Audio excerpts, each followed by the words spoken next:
Study IQ bank and SSC, शुरुआत से सफलता तक। हेलो एवरीवन, कैसे हैं आप सब लोग। आप लोगों के लिए एक इंपॉर्टेंट अनाउंसमेंट है, सबके लिए नहीं, एक पर्टिकुलर क्लास के लिए। स्टेट बैंक ऑफ इंडिया ने स्पेशल कैडर ऑफिसर की रिक्रूटमेंट्स निकाली हुई हैं। आपको मैं पूरी इन्फॉर्मेशन दूंगा, इस वीडियो को लास्ट तक ध्यान से देखिएगा। ये वीडियो उन लोगों के लिए भी हेल्पफुल होगी जो प्राइवेट जॉब्स में ऑलरेडी हैं, स्पेशली उन्हीं के लिए है ये video. State bank of India ने स्पेशल कैडर में ऑफिसर रैंक में जो वैकेंसीज निकाली हैं, इसके बारे में मैं आपको पूरी डिटेल दूंगा। क्या प्रोसेस रहेगा इसका, सिलेक्शन प्रोसेस, क्या सैलरी रहेगी, क्या जॉब रिस्पॉन्सिबिलिटीज़ हैं, क्या क्या डिपार्टमेंट्स हैं, ये सब चीज़ें हम डिस्कस करेंगे। चलिए शुरू करते हैं। तो देखिएगा, ये नोटिफिकेशन आया हुआ है, ये स्पेशल कैडर ऑफिसर की रैंक के लिए पोस्ट हैं, ठीक है। इसका प्रोसेस क्या है, अच्छी बात यह है कि इसमें कोई भी रिटन एग्जाम नहीं है, डायरेक्ट इंटरव्यू है और इंटरव्यू के परफॉर्मेंस के बेसिस पर आपको डायरेक्ट जो यहां पर ज्वाइनिंग है मिल जाएगी। क्या प्रोसेस है, शॉर्ट लिस्टिंग होगी based on minimum qualifications and experience, कि आपका जो पास्ट में एक्सपीरियंस है वो क्या रहा है, आपकी क्वालिफिकेशंस है वो क्या रही हैं। हर जॉब के हिसाब से क्वालिफिकेशंस अलग अलग है, टेक्निकल है, नॉन टेक्निकल है, सारी चीज़ें। शॉर्ट लिस्टिंग कमेटी जो है वो डिसाइड करेगी पैरामीटर्स और फिर सेलेक्टेड कैंडिडेट्स को इंटरव्यू के लिए बुलाएगी। एंड जो भी डिसीजन होगा बैंक का वो फाइनल माना जाएगा, इसमें किसी भी तरीके की बातचीत को एंटरटेन नहीं किया जाएगा। इंटरव्यू कम CTC नेगोशिएशन, इंटरव्यू होगा 100 नंबर का, इसी के बेसिस पर आपके उनके जो आगे की बातचीत है वो बढ़ेगी। Qualifying marks are decided by the bank, no correspondence will be entertained. मतलब सिर्फ और सिर्फ सारी की सारी जो अथॉरिटीज है बैंक के पास में, इसके बारे में कोई और बात नहीं होगी और जितने क्वालिफाइंग नंबर्स हैं वो बैंक डिसाइड करेगा। CTC का जो कॉस्ट टू कंपनी है वो नेगोशिएशन कमेटी ही करेगी और इंटरव्यू के दौरान ही करेगी। मेरिट लिस्ट बेस्ड जो बनेगी दैट वुड बी प्रिपेयर्ड, जो कि डिसेंडिंग ऑर्डर होगा बेस्ड ऑन इंटरव्यू स्कोर्स, मतलब जिसका सबसे ज्यादा स्कोर वो नंबर 1, उससे कम नंबर 2, उससे कम नंबर 3, डिसेंडिंग ऑर्डर में। क्या ये क्लियर है? अगर मान लीजिए 2 या 2 से ज्यादा ऐसे कैंडिडेट्स हैं जिनका स्कोर सेम है, यानी कि अगर एक टाई हो जाता है तो फिर कैंडिडेट को रैंक दी जाएगी according to their age in descending order.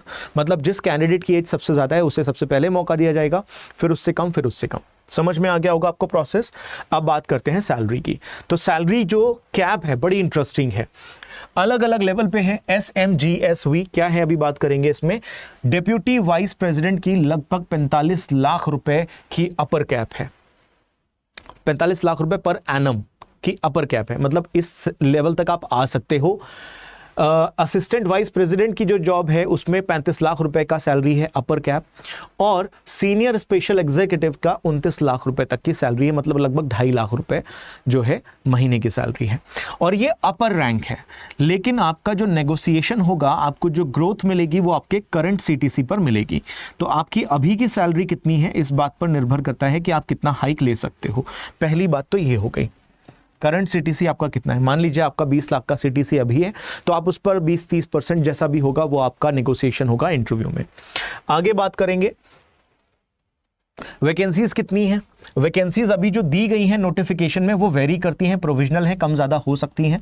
Educational qualifications जो दी गई हैं वो तो फाइनल है, उसमें कोई भी आप मतलब एडजस्टमेंट नहीं सोच सकते हो। Candidates must possess relevant experience, ये जरूरी है होना, और क्वालिफिकेशंस ऑन स्पेसिफिक डेट्स, जो उन्होंने डेट्स बोली हुई हैं। इसके बाद में रिजर्वेशन है या नहीं, तो reservation for various categories as per government of India guidelines, यानी कि OBC SC STs को मिलेगा, और नॉन क्रीमी जो इकोनॉमिकली वीक सेक्शंस है, क्या उसके लिए रिजर्वेशन होगा या नहीं होगा, ये आपको देख के पता चल जाएगा। नहीं है, क्योंकि इकोनॉमिक वीक जो आप, एक तो OBC में क्रीमी लेयर और नॉन क्रीमी लेयर वाला आता है पॉइंट, राइट। उसमें 8 लाख रुपए अगर आपकी साल की इनकम है तो आप उसके अंदर है तब तो ठीक है मिल जाएगा, लेकिन अगर उससे ज़्यादा है फैमिली इनकम तो नहीं मिलेगा। इकोनॉमिकली वीकर सेक्शन वाला क्लॉज अलग है, अभी हम उसके बारे में बात कर लेंगे।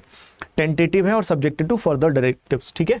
तो फाइनल नहीं है बट इस बारे में बात की जा सकती है। सर्टिफिकेट्स एंड डॉक्यूमेंट्स आपको जो भी रिजर्वेशन के दिखाने हैं या आपने रिक्वायर्ड है वो सारी की सारी बातें आपको यहाँ पर देखने को मिल जाएंगी, और सारे के सारे सर्टिफिकेट्स दिखाना मैंडेटरी है अगर आप रिजर्वेशन के लिए अवेल करना चाहते हो तो। अदर बाकी चीजें क्या है, बैंक के पास में सारे राइट्स हैं टू कैंसिल रिक्रूटमेंट प्रोसेस, कभी भी ये रिक्रूटमेंट कैंसिल कर सकती है।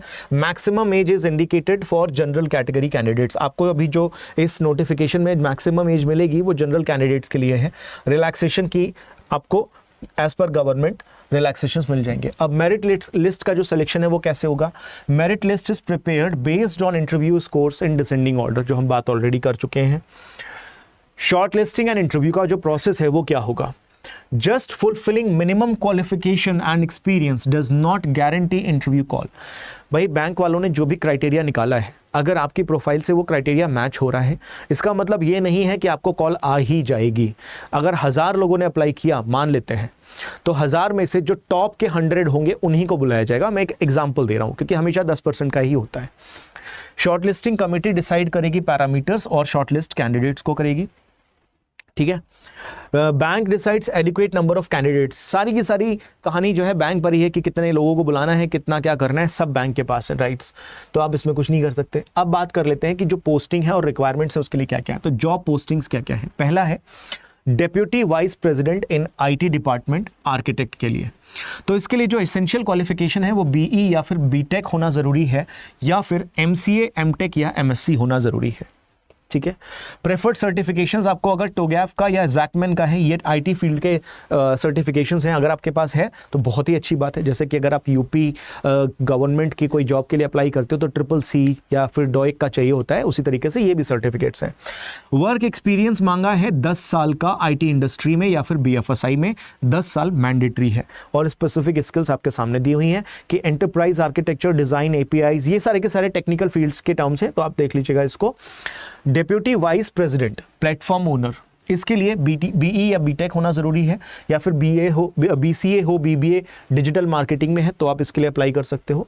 कंपलसरी सर्टिफिकेशंस आपके पास होना जरूरी है, सीआईएसएम, सीआईएसए या फिर सीडीएमपी।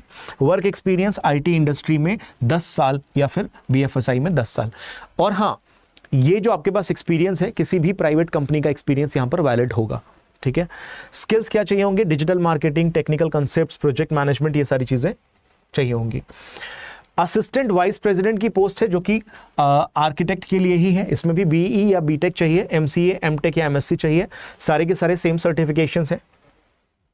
Assistant vice president in cloud operations, तो इसके लिए भी आपको इंजीनियरिंग ही चाहिए, BE, BTech in relevant discipline, MCA, MTech और एमएससी।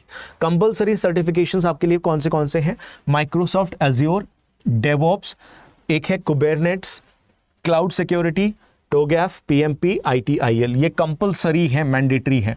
वर्क एक्सपीरियंस आपको चाहिए 8 साल का आईटी इंडस्ट्री में या बीएफएसआई में, और इन स्किल्स पर आपकी कमांड होनी चाहिए। इसके बाद में assistant vice president UX lead, तो इसके लिए भी आपको इंजीनियरिंग ही चाहिए, एमसीए या फिर मास्टर इन डिजाइन, एमटेक चाहिए, एमएससी चाहिए, मैंडेटरी है। प्रेफर्ड सर्टिफिकेशंस हैं यूएक्स डिजाइन रिलेटेड सर्टिफिकेशंस या फिर पीएमपी, प्रोजेक्ट मैनेजमेंट भी बोलते हैं इसको। वर्क एक्सपीरियंस चाहिए 8 साल का आईटी इंडस्ट्री में या बीएफएसआई में, और मैंडेटरी स्किल्स जो है वो ये हैं, ठीक है। अब बात करते हैं assistant vice president security and risk management की, जिसके लिए क्वालिफिकेशंस है बीटेक या बीई यानी इंजीनियरिंग में ग्रेजुएशन जरूरी है, या फिर एमसीए, एमटेक और एमएससी।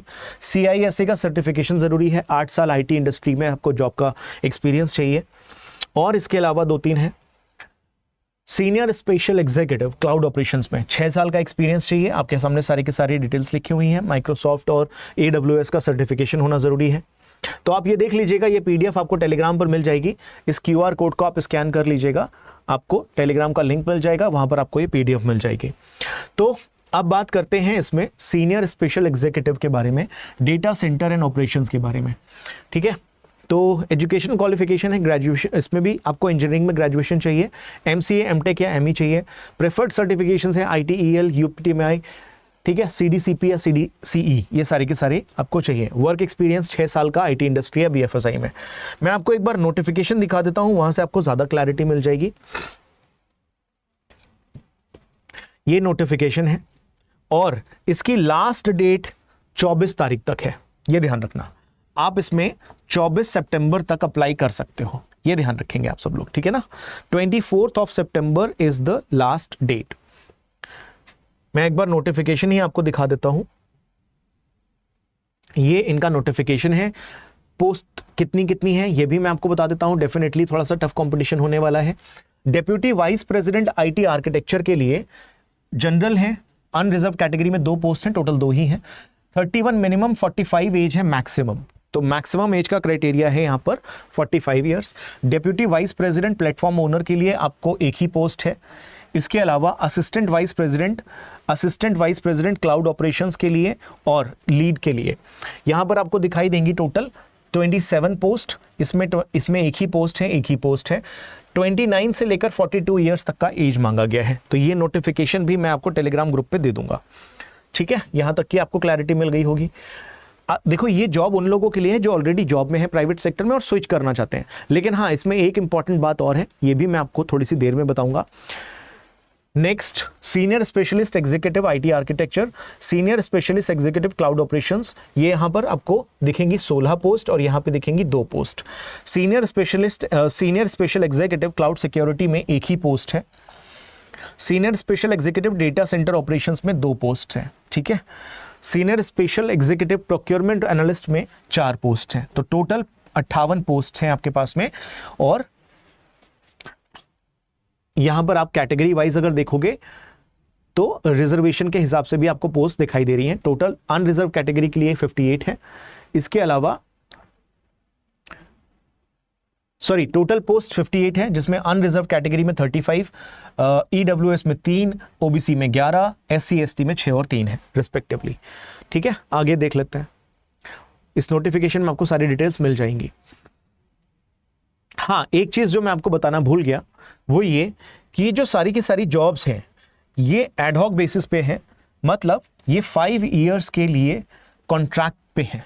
तो ये जॉब्स कॉन्ट्रैक्ट बेसिस पे हैं 5 साल के लिए। तो अगर आप इसमें जाना चाहते हो तो 5 साल के लिए आप जा सकते हो। उसके बाद कंपनी के डिसीजन पे डिपेंड करता है, वो चाहे तो आगे बढ़ा सकती है, चाहे तो वो नहीं बढ़ा सकती है। तो ये चीज़ आप ज़रूर देख लीजिएगा। बट हाँ, अगर आप एक अच्छा एक्सपोजर लेना चाहते हो, क्योंकि आपके मन में एक सवाल आएगा कि सर अगर मैं परमानेंट जॉब कर रहा हूँ तो मैं क्यों जाऊँ फिर टेम्परेरी बेसिस पे 5 साल के लिए कॉन्ट्रैक्चुअल बेसिस पे। तो उसका रीज़न ये है कि कई बार आपको अपनी प्रोफाइल अपग्रेड करने का मौका मिलता है। अगर आप यहाँ पर चले जाते हो प्राइवेट सेक्टर से, आपको एक तो कॉर्पोरेट में आने का, गवर्नमेंट या PSU जिस तरीके से काम करती है, आपको वो मौका मिलेगा। फिर आपको एक नया एक्सपोजर मिलता है। आप इस जगह से आने के बाद चाहो तो अपनी प्रोफाइल को और अपग्रेड कर सकते हो। मल्टीपल चीज़ें होती हैं, तो ये टोटली आपके ऊपर डिपेंड करता है, ठीक है। तो दैट्स इट। सारी की सारी चीज़ें मैंने आपको बता दी हैं। फिर भी अगर आपको डिटेल्स चाहिए तो आप इस PDF को डाउनलोड करके देख सकते हैं। और जो एक दिमाग में होता है ना कि गवर्नमेंट जॉब्स का मौका हमारे पास एक एज लिमिट तक होता है, ऐसा ज़रूरी नहीं है। आप किसी भी, मतलब it totally depends on the job also कि क्या क्या जॉब्स आई हैं, किस डिपार्टमेंट की हैं, किस सेगमेंट की हैं। तो बहुत सारी चीज़ें होती हैं, ठीक है। तो आई होप कि आप लोगों को क्लैरिटी मिल गई होगी। स्पेशल कैडर ऑफिसर की जो जॉब्स यहाँ पर SBI ने निकाली हैं, इसमें आप अपनी प्रोफाइल को देख सकते हो कि अगर आपका क्राइटेरिया मैच होता है तो you can simply go here.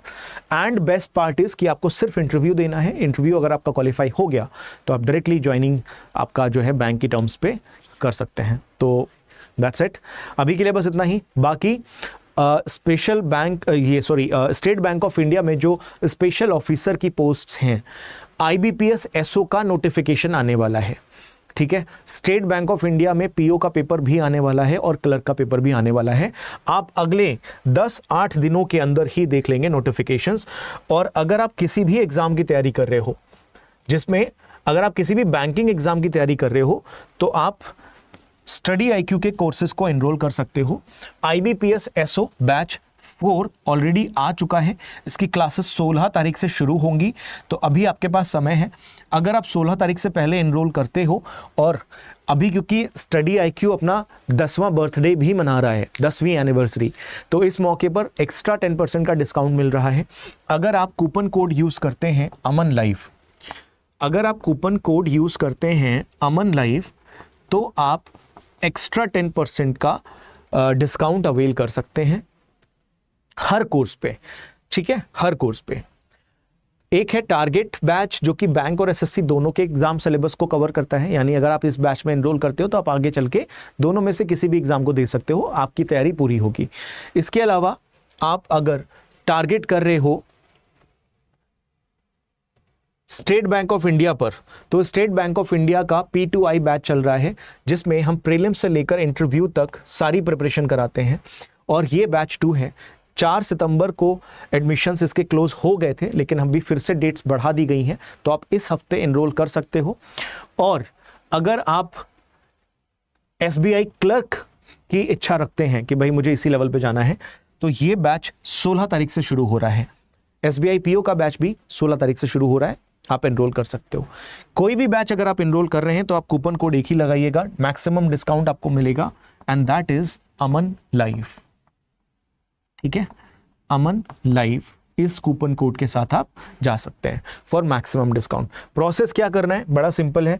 आप सीधे स्टडी IQ की वेबसाइट पर जाइएगा, बैंक और SSC वाले जो कोर्सेज है उस टैब पर जाइएगा, वहां से परचेज कर सकते हैं। मैं आपको एक बार चलिए मैं एक दूसरे वीडियो में दिखा दूंगा। So that's all for now, मिलते हैं नेक्स्ट वीडियो में। कुछ और इन्फॉर्मेशन अगर आप आती है तो हम आपको देंगे। ये जो SBI SO की पोस्ट है, स्पेशल कैडर ऑफिसर की, ये उन लोगों के लिए थी जो ऑलरेडी जॉब में हैं और जिनके पास 8-10 साल का एक्सपीरियंस है, वो कुछ और ट्राई करना चाहते हैं, क्योंकि प्राइवेट जॉब्स में आप जानते हो थोड़ा सा इश्यूज तो रहते ही हैं। बट ठीक है, जैसा आपको लगता है अच्छा, आप उसको कंटिन्यू करिए। Thank you so much everyone, मिलते हैं आपसे नेक्स्ट लेक्चर में। Tata. Study IQ bank and SSC, शुरुआत से सफलता तक।